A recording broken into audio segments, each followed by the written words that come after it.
सांगलीच्या कवठे महांकाळ एसटी आगाराच्या व्यवस्थापकाला कार्यालयात घुसून मारहाण।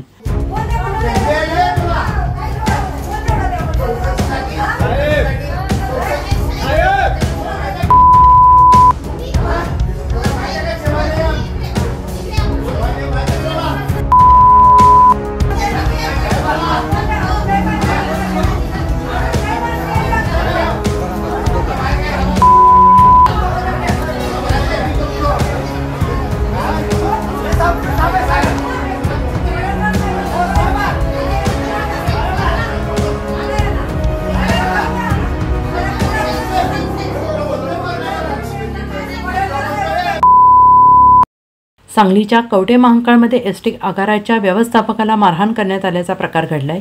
कवठे महांकाळमधील एसटी कार्यालयातल्या व्यवस्थापकाच्या केबिनमध्ये घुसून ही मारहाण करण्यात आली आहे। कवठे महांकाळचे एसटी आगार व्यवस्थापक अमर निकम यांना ही मारहाण करण्यात आली आहे। शिबिकाळ करत निकम यांचा शर्ट खेचून मारहाण करण्यात आली आहे। काही संतप्त महिलांकडून निकम यांना धारेवर देखील धरण्यात आलं। एसटी आगारमधील एका कर्मचाऱ्याला निलंबित केल्याच्या कारणातून ही मारहाण करण्यात आली आहे।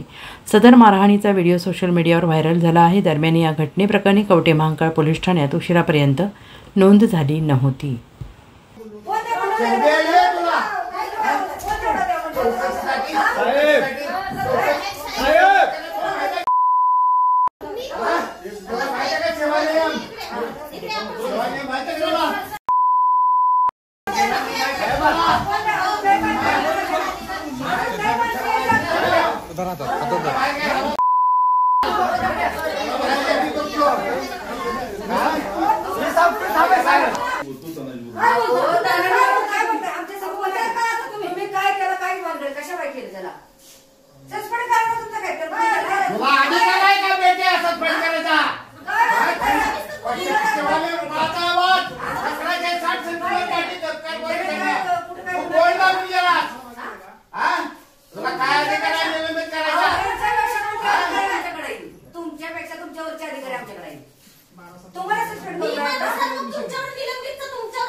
मारून